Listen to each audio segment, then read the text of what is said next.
Hello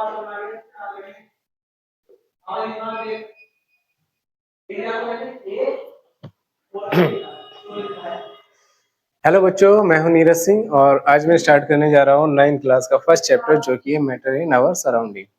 matter in our surrounding जो है वो एक बहुत ही बढ़िया चैप्टर है, क्योंकि इसका यूज आपको 10th में भी देखने को मिलेगा, इसी चैप्टर का यूज आपको 11th में भी देखने को मिलेगा और 12th में भी इस चैप्टर का कहीं ना कहीं रोल प्ले करता ही करता है। ठीक है, तो यहाँ पर हम सबसे पहले बात करेंगे व्हाट इज मैटर।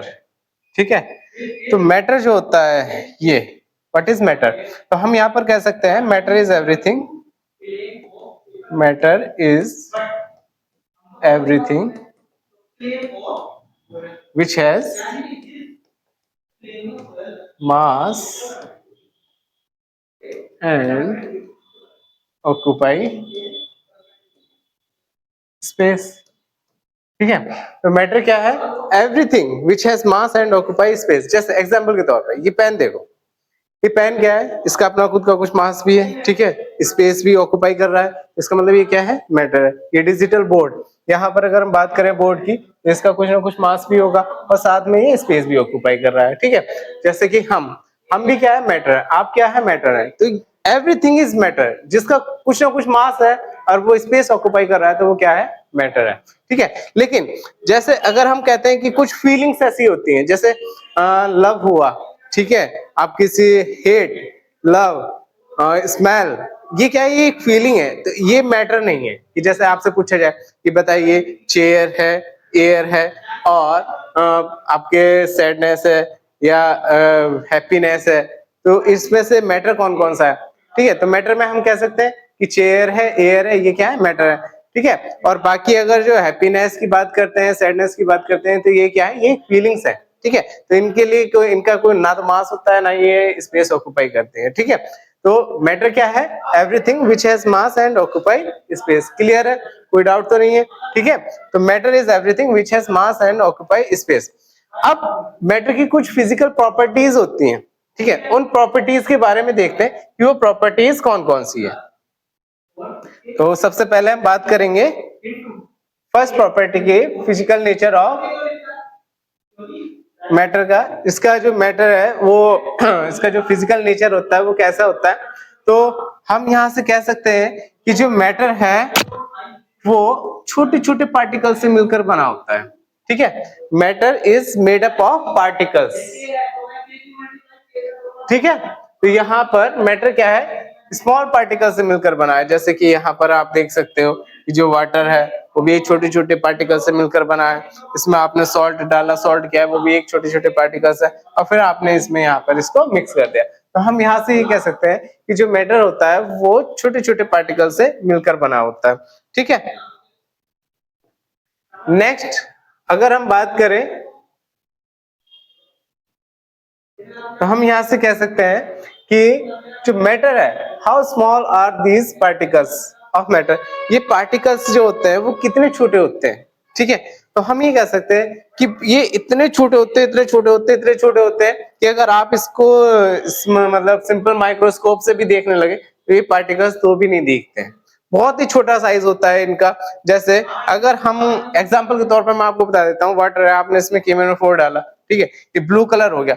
अब आपने इसमें से 10 ml लिया, उसको फिर डिसॉल्व करा, फिर ब्लू पिंक कलर मिला, फिर आपने यहाँ से 10 ml लिया, फिर दूसरे में डाला, फिर आपको वहां से 10 ml लिया, फिर आपको दूसरे बीकर में जो आपने पानी ले रखा है उसमें ये डिसॉल्व करता है। तो यहाँ से देखो ये जो कलर है ये थोड़ा सा फेड जरूर होता जा रहा है, लेकिन ऐसा नहीं है कि बिल्कुल ही खत्म हो जाए। तो हम यहाँ से कह सकते हैं कि जो पार्टिकल का जो साइज होता है वो बहुत ही छोटा होता है। इसको हम इतना छोटा होता है कि एक सिंपल माइक्रोस्कोप से हम इसको देख भी नहीं सकते। ठीक है, तो particles matter is made up of small particles and these particles are very small in nature. जो इन पार्टिकल्स का जो नेचर होता है वो कैसा होता है? बहुत ही छोटा होता है। ठीक है, तो नेक्स्ट बात करते हैं हम characteristics of particle of matter. तो इसको समझने से पहले आप एक बात समझिए कि जो मैटर है मैं उसको यहाँ पर 3 कैटेगरी में डिवाइड करता हूँ, सॉलिड में, लिक्विड में और गैस में। ठीक है, अब यहाँ पर देखो एक बार इसको अच्छे से ध्यान से देखो कि इसमें आपको क्या नजर आ रहा है, ठीक है, क्योंकि यहाँ से बहुत सारी चीजें जो अब इस टॉपिक में जो चलेगा वो सब इन तीन चीज के बारे में चलेगा। मैटर की जो थ्री स्टेट है, सॉलिड, लिक्विड, गैस, इसी के बारे में हम डिस्कशन करेंगे। ये है क्या, कैसे हम इसके प्रॉपर्टीज के बारे में डिस्कस करते हैं, वो सारी चीजें हम यहाँ पर देखेंगे, ठीक है। तो सबसे पहले हम बात करते हैं इसकी प्रॉपर्टीज के बारे में कि जो particles of matter have space between them. जो साइज होता है मैटर, चाहे कुछ भी हो और किसी भी फॉर्म में हो, चाहे वो सॉलिड में हो, लिक्विड में हो या गैस फॉर्म में हो, ठीक है, तो उनके बीच में कुछ ना कुछ स्पेस जरूर होगा, ठीक है। और वो जो स्पेस होता है वो कुछ इस तरीके से दिखाया, देखो यहाँ पर। अब यहाँ पर मैं अगर बात करूं तो देखो सबसे ज्यादा स्पेस किसके बीच में है, गैस पार्टिकल्स के बीच में। उससे कम स्पेस किसमें है, लिक्विड पार्टिकल्स के बीच में। और सबसे कम स्पेस किसमें है, सॉलिड पार्टिकल्स के बीच में। बहुत छोटा सा स्पेस, ये ठीक है, बहुत छोटा सा स्पेस है। और लार्ज, इससे ज्यादा स्पेस किसके बीच में है, यहाँ पर लिक्विड के बीच है। और सबसे ज्यादा जो स्पेस होता है वो किस में होता है, गैस पार्टिकल्स के बीच में।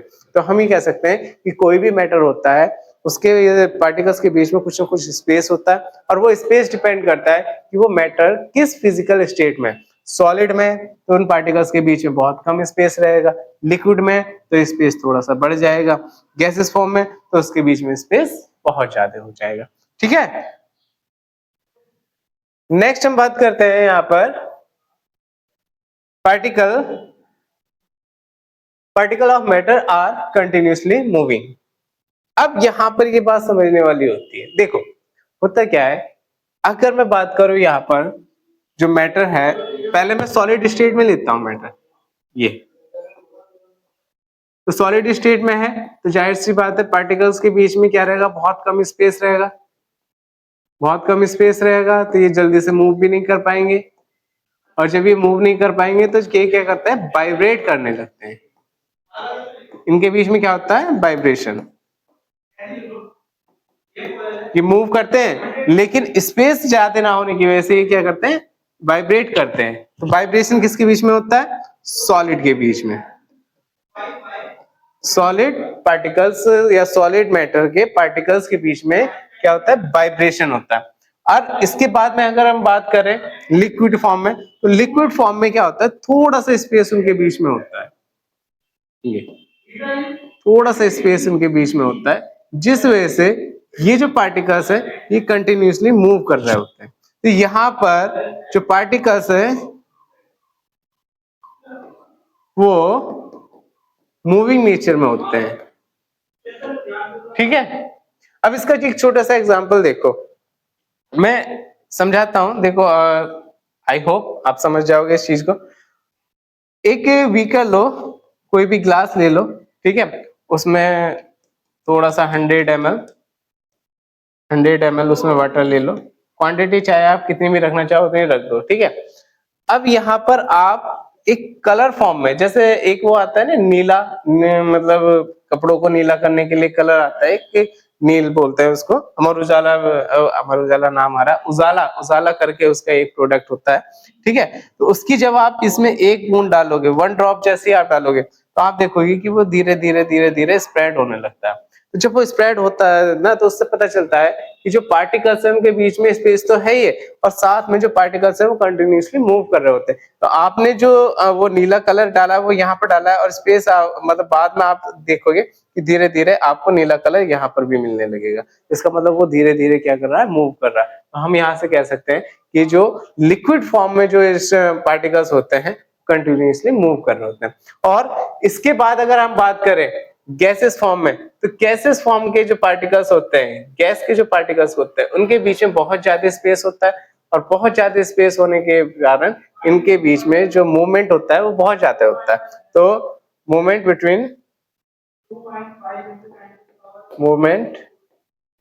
Between particles is very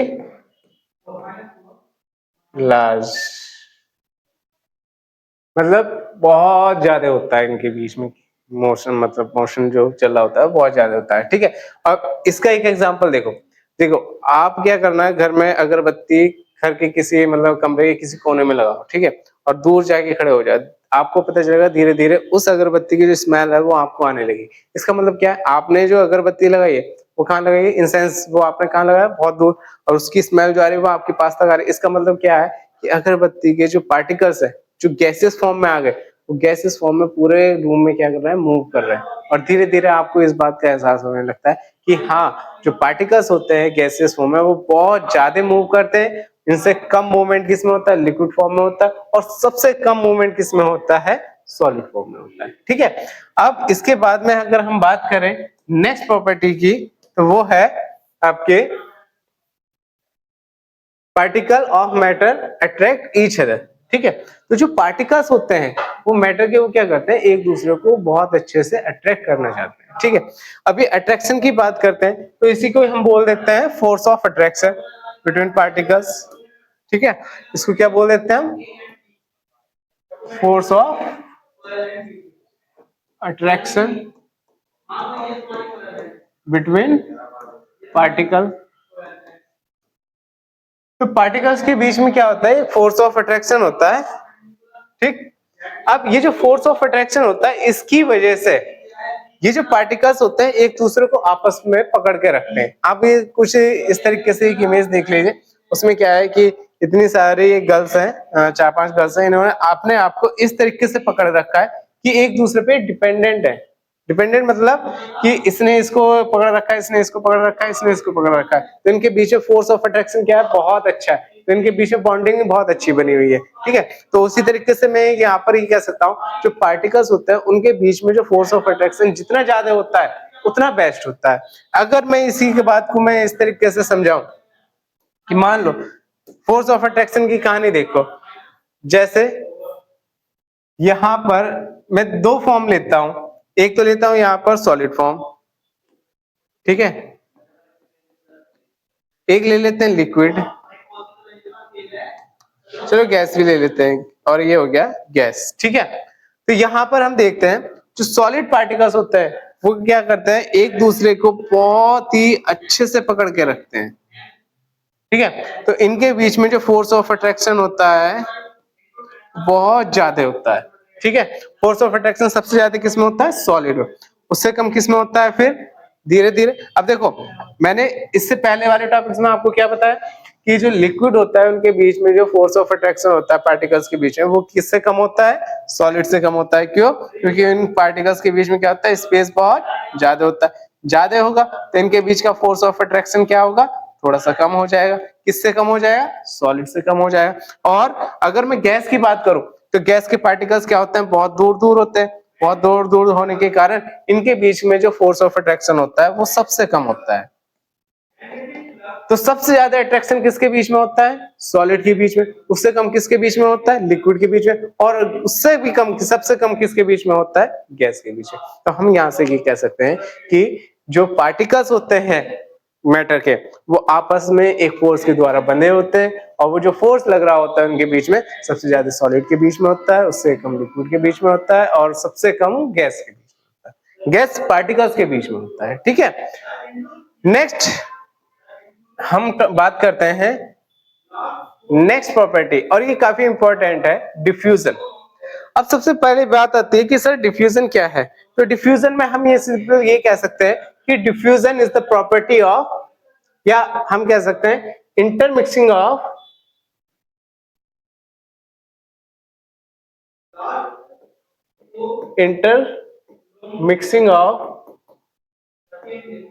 matter between each other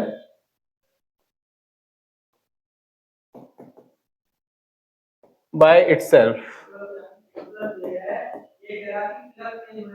ठीक है, अब ये क्या है इसको समझना है। देखो, आपने दो मैटर लिए, एक ये है, ये, ठीक है, एक मैटर आपके पास ये है, एक मैटर ये है,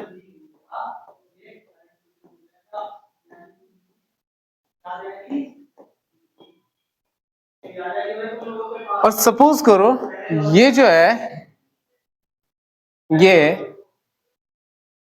आप इसको मान सकते हो ये एक बॉक्स में मान लो इसको, ये बॉक्स है, ठीक है, और ये एयर है। ठीक, अब इसे एक परफ्यूम बॉक्स मान लेते हैं, और जैसे यहां से इसको हम स्प्रे करेंगे, ये पार्टिकल्स क्या होंगे, इसके बीच में मिक्स होने लगेंगे। तो आपने देखा होगा जैसे ही आप परफ्यूम से स्प्रे करते हो, जैसे फॉर्म बॉडी बॉडी स्प्रे आता है, उससे जैसे ही आप स्प्रे करते हो तो वो क्या होता है, सब तरफ फैलने लगता है, और जैसे जैसे वो पार्टिकल्स इधर उधर जाने लगते हैं तो वो एयर के अंदर अपने आप मिक्स हो रहे हैं। जब वो अपने आप मिक्स होते हैं तो उसी को हम क्या बोल देते हैं, डिफ्यूजन। मतलब intermixing of one matter to another matter is called diffusion. ठीक है, कि दो मैटर्स का आपस में खुद से मिलना है। क्या बोला मैंने, दो मैटर्स का आपस में खुद से मिलना क्या कहलाया जाता है, डिफ्यूजन कहलाते हैं। ठीक है, अब बात करते हैं डिफ्यूजन की। क्या डिफ्यूजन सॉलिड में होता है, लिक्विड में होता है, गैस गैस में होता है? तो हम यह कह सकते हैं कि जो डिफ्यूजन होता है वो सॉलिड में भी होता है, लिक्विड में भी होता है, और गैस में भी होता है। मैं यहां से कह सकता हूं डिफ्यूजन इन सॉलिड। अब सॉलिड में क्या करते हैं, आप दो मेटल लो कोई सी भी, ठीक है, या तो एक तो ले लो आप आयरन और एक ले लो आप सिल्वर। ठीक है, अब जब आप इन दोनों मेटल को आपस में बांध के, बहुत टाइटली बांध के इसको काफी समय के लिए रखोगे, तो आप देखोगे कि इनके जो कुछ पार्टिकल्स होंगे वो आपस में मिक्स होने लग जाएंगे। ठीक है, उसी तरीके से अगर मैं बात करूं डिफ्यूजन इन लिक्विड, तो डिफ्यूजन लिक्विड में भी होता है। ठीक है, अब डिफ्यूजन लिक्विड में कैसे होगा उसे समझते हैं। देखो, अब आप दो लिक्विड लो, एक तो आप ले लो वाटर और एक ले लो अल्कोहल, और जैसे ही आपस में पास पास आएंगे ये एक दूसरे में क्या होने लगेंगे, अपना आप ही मिक्स होने लगेंगे। इनको आपको मिक्स करने की जरूरत नहीं है। ठीक है, नेक्स्ट आता है डिफ्यूजन इन